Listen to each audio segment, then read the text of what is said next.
them all. So we grew up believing no one would ever fall in love with us. We'd be lonely forever. That we'd never meet someone to make us feel like the sun was something they built for us in their tool shed. To broken heartstrings bled the blues as we tried to empty ourselves so we would feel nothing. Don't tell me that hurts less than a broken bow. An ingrown life is something surgeons can cut away. That there's no way for it to metastasize, it does. She was 8 years old. First day of grade 3 when she got called ugly. Both got moved to the back of class, we would stop getting bombarded by spitballs. But the school halls were a battleground and we found ourselves outnumbered day after wretched day. We used to stay inside for recess because outside was worse. Outside we'd have to rehearse running away or learn to stay still like statues, giving no clues that we were there in grade 5. Leave a sign to the front of her desk that read, "Beware of dog." To this day, despite a loving husband, she doesn't think she's beautiful because of a birthmark that takes up a little less than half her face. Kids used to say, "She looks like a wrong answer that someone tried to erase but couldn't quite get the job done." And they'll never understand that she's raising 2 kids whose definition of beauty begins with the word mom. Because they see her heart before they see her skin, because she's only ever always been amazing. He was a broken branch grafted onto a different family tree. Adopted. Because his parents opted for a different destiny. He was 3 when he became a mixed drink of 1 part left alone and 2 parts tragedy. Started therapy in 8th grade. Had a personality made of tests and pills. Lived like the uphills were mountains and the downhills were cliffs. For 5th suicidal, a tidal wave of antidepressants, and an adolescence of being called pauper. 1 part because of the pills, 99 parts because of the cruelty. He tried to kill himself in grade 10 when a kid who could still go home to mom and dad had the audacity to tell him, "Get over it." As if depression is something that could be remedied by any of the contents found in a first aid kit. To this day, he's a stick of TNT lit from both ends. Could describe to you in detail the way the sky bends in the moments before it's about to fall.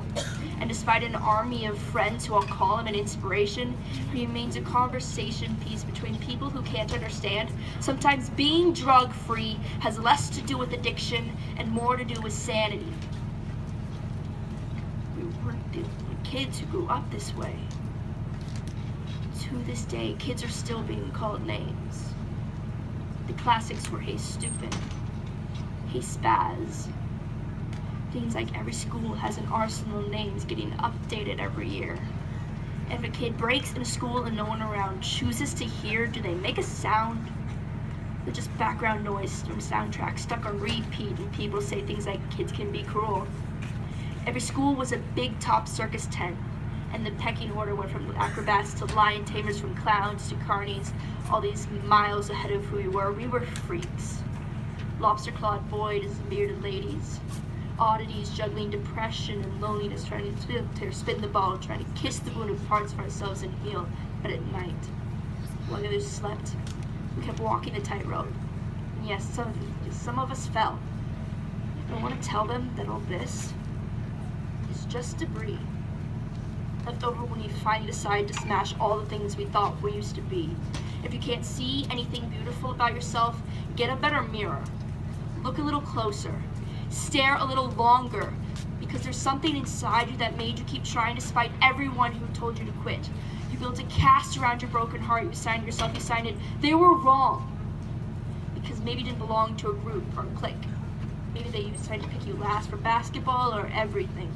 Maybe they used bruises and broken teeth to show and tell, but never told. Because how can you hold your ground when everyone around you wants to bury you beneath it?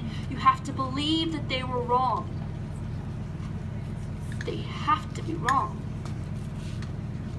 Why else would we still be here? We must believe we're on the underdog because we see ourselves in them. We're planted in the belief that we are not what we were called. We've been in cars stalled out, sitting empty on some highway. If in some way we are, don't worry. We only got out to walk and get gas. We are graduating members from the class of We Made It. Not the faded echoes of voices crying out names will never hurt me. Of course, they did. But our lives will only ever always continue to be a balancing act. It has less to do with pain and more to do with beauty.